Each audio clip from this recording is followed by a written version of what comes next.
Hi guys! Magandang gabi! Welcome back po dito sa Gandara sa your channel for Showbiz Update.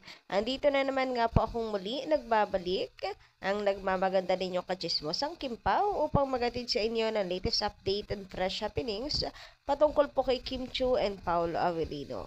At para nga sa gabi ito, tatalakayin naman po natin at pag-uusapan ay may kinalaman guys dito po sa Kimpao. Huy, grabehan! Si Papi, nakabakod po talaga kay Kim Chu. So, mamaya pag-uusapan nga natin yan at alamin at syempre ang pagiging aligaga daw ni Kimi sa pag-aasikaso at pag-aalaga kay Pao. Hoy, na chika yan ha, nila Ray Pumaloy. But before that, sa mga hindi pa nakaka-subscribe dito sa ating channel, maari lamang napindutin po ninyo ang subscribe button at notification bell na nandyan sa baba. Huwag ka nang magpahuli para maging updated ka at ma-notify tuwing may bago tayong chika at balita hinggil sa Kimpaw. Basta mga balita po na may kinalaman kay Kim Chu and Paolo Avellino, sagot na natin yan. And eto nga guys, gusto ko pong simulan ang ating update about dito kay Kimi na kung saan ay pwede nga raw maging commercial ng shampoo si Kim Chu. So actually talaga namang nagko-commercial po ng si Kimi shampoo. Pero gusto po ng mga fans na may magkaroon ng active endorsement si Kimi ng shampoo kasi deserve ni Kimi. Ang ganda kaya ng hair ni Kimi and mahaba din. So, kung perfect endorser lang din yung hahanapin nila sa shampoo si Kim Chu na yan. Grabe, napaka-maalaga din kasi talaga ni Kimi sa kanyang hair and bet na bet po niya yung long hair.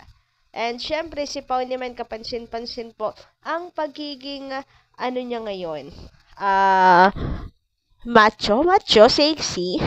So, eto nga sabi dito, deserve din ni Kim mag-model ng shampoo. And tuna. Ay, pati pala tuna kasi ang ganda ng katawan ni Kimi ngayon.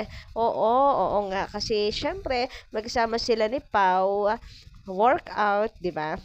Ang ganda ng hair ni Kim. Same with Pau. Sa tuna naman, they got a health body. Both Kim and Pau. Kahit energy drink model. So, deserve nga nila Century Tuna, guys, na maging endorser niyan. Malay nyo, mapansin. And maging certified po ang Kim Pao. Century Tuna Buds, 'di ba? Sa susunod sila na yung endorser. Parang ang mga naging endorser niyan, sila Alden, 'di ba? Kat, sila Nadine. So this time Kim Pao naman kasi talagang napakaganda po ng katawan nilang dalawa. Huy, bagay. Kaya talaga magaling daw talaga sa marketing ang mga Kim Pao fan eh. Sa mga napapatunayan natin dito, ang Kim Pao fans pala, parang ang galing nila sa marketing. No? Sa merchandising, ano? Correct. Panalo sila sa ganun. Sabi nga nila, yung mga kasi, yung mga fans talaga, ang tataas ng pinag-aralan, mga iba nagtatrabaho sa advertising. Yes. Ganyan. Kaya, Tsaka mga naiisip nila eh. Tsaka mga business minded, Yes, mga businessman, correct. mga business people yung mga yan. Kaya may alam sila pagdating sa kung paano How to i-market sell product, at kung paano i-merchandise Yes. yung isang product. Ayan, kaya super duper agree talaga ako. Bagay po talaga sa kanila maging certified Century Tuna Buds and endorser si Kimi ng shampoo. Huy, ang tatalino talaga ng mga Kim Pao fan. Anyway, sabi pa dito, Paul is bulking up. Look at those arms. Looking good. Keep up the good work, Paul. Love it. So, yun guys. Pagdating kay Paolo Avellino, oo, totoo yan. Parang may pinaghahandaan. May pinaghahandaan. Teleserye. Sa serye ba nila yan na upcoming? Pero, pera, mga projects, para naman po ito sa sarili nila. Sarili naman po nila yung magbe-benefit dito. So, wala naman pong, wala namang natalo si Kim and Pao sa pagpapaganda po ng kanilang katawan and pagpapa-healthy. Napaka-bonus na nga po guys. Huy, ang ganda talaga ng katawan ngayon ni Pao. Kapansin-pansin talaga guys. Samantala, dumako naman tayo dito. So, sabi nga dito, na nag-post, kaya wala nang ibang nakaporma kay Chinita dahil grabe naman bumakod ang isang Avelino. Nako, it's true. Grabihan nga yun, guys. Ayan, hashtag Kim Pao, hashtag My Love Will Make You Disappear, March 26. So, kaya wala na daw makaporma kay Kim. Andyan lagi si Paolo.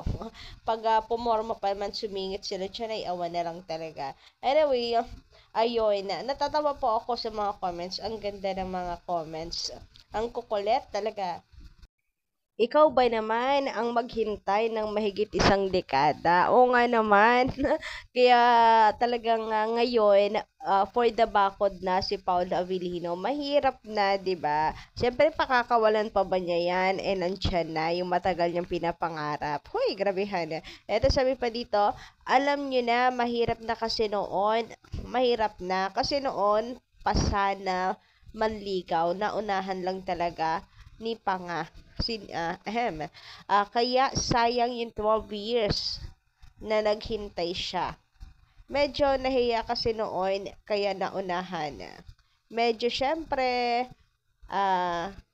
naunahan. Ngayon, syempre, hindi na kasi at the right age na sila. Kailan pa siya naghihintay? Kung may sisingit na naman, wala na, ubos na ang panahon. Kaya thanks God at sila na. So, ayan. Syempre, iingatan na yan ni Pau. Samantala, eto yun sabi dito, bantay sarado na ang Kimi.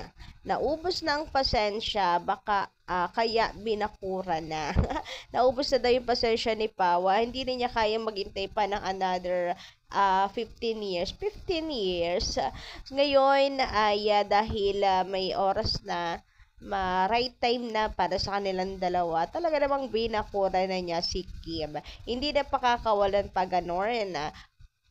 Sabi ni Pau, this time ako na talaga, wala nang iba. Ayan, naubos na daw yung pasensya ni Pau sa pag-aantay. Eto na yun, talagang babakura na niya. This time siya na at wala nang iba pang makakasingit pa. Ang dami kayo nakapila dyan kay Kimi. Huwag kayo, bata pa lang, ligawin na yan. Pero napakadesente ni Kimi, kahit ligawin yan, hindi siya jumudjowa.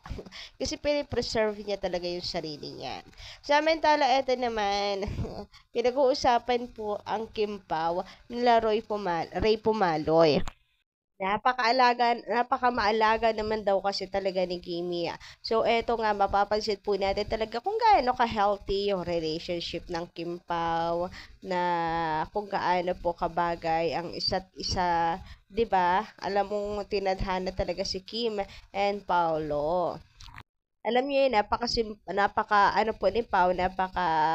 swerte niya kay Kim Chiu. Yun na lang hinihintay ko, tapos okay na, tapos t-shirt. Uy, t-shirt ko, bumigay. Pero nakakatuwa, nakita mo yung reaction ni Paolo? Of course! Nakita mo yung reaction ni Paolo. Alam mo na, talaga ako nung si Kim, aligaga. Ano ang abala kay Paolo?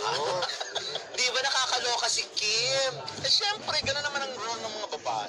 Ang asikasuhin ng mga lalaki. Uy, hindi yung mga lalaki minsan ang mga nag-aasikaso sa mga babae. Hindi, kasi minsan lanta mga lalaki. Yung ganyan lang sila mag-react ganyan, hindi sila yung parang at isang babae expressive. Naintindihan ko yung point mo, kasi sa character kasi sa personality ni Paolo, hindi siya talaga yung magano. Samantala, sabi naman dito ni Madam Isabel Villegas about nga sa shoes ng Kim Pao, feeling ko may same color with Pao na shoes din si Kim. Ang liit po ng paa ni Kim. Mahirap tumakbo pag malaki ang shoes. 10 km pa naman ang tatakbuhin. Meron siyang pink, meron din siyang same talaga sila ni Pao. Pero common sa kanila ang gumagamit ng gamit ng isa't isa. Like yung t-shirt ni Pao, sinusuot ni Kim. Yung water jug ni Kim, nakikiinom din si Paolo doon. So, wag niyo nang pansinin yung mga bashers kasi alam naman natin at maliwanag pa sa sikat ng araw na may romantic relationship ang dalawa. Ganon na sila ka-comfortable sa isa't isa. Para nga talaga silang mag-asawa na. Ganon din naman napapansin ng mga kasamahan nila sa work kahit nung hindi pa sila. Para na silang mag-asawa. At saka, totoo talagang mahal na mahal ni Paulo si Kim. Sa personality ni Paulo na laging tahimik lang sa isang sulok at ayaw pag-usapan ang personal niyang buhay. Tapos when it comes to Kim, nag-iba bigla ang Paulo. Sabi nga ni Sir AJ, dati, ang tamad na Paulo sa mga promo-promo, lalo na pag talk shows. Pero ngayon, siya na ang humihingi ng guesting appearance. Iba din talaga ang influence ni Kim sa kanya. Naging alive ang mundo niya dahil kay Kim. Nakita niya talaga ang sipag. Kaya siya din gusto niya may ginagawa lagi. Ang swerte ng magiging mga anak nila. So, sa true kayo dyan, napakasipag nitong si Kim Chiu. Ang ganda talaga ng influence niya kay Paolo Avellino. Well, sa lahat naman ng mga tao nasa paligid niya. O, di ba si even Darren, guys, ayan, na-influensyahan na rin ni Kimi sa pagwo-workout. Anyway, about dun sa shoes, bago tayo maligaw ng pinag-uusapan, ay pwedeng dalawa yung shoes ni Kimi. Same color with Paolo. Yun talaga yung couple silang dalawa. Pero dahil love ni Kimi ang pink, meron din siyang pink. So yun, dahil hindi nga daw po magka-size ng paa si Kim and Paolo, and ang hirap naman kung hindi po kasya sa kanya yung susuotin niya, tatakbo po, 'di ba? So maganda na yung comfortable siya. So yun lang guys, anong inyo masasay patungkol dito? Pa-comment ka lang sa baba, and don't forget to click the subscribe button and notification bell for more updates. Maraming salamat.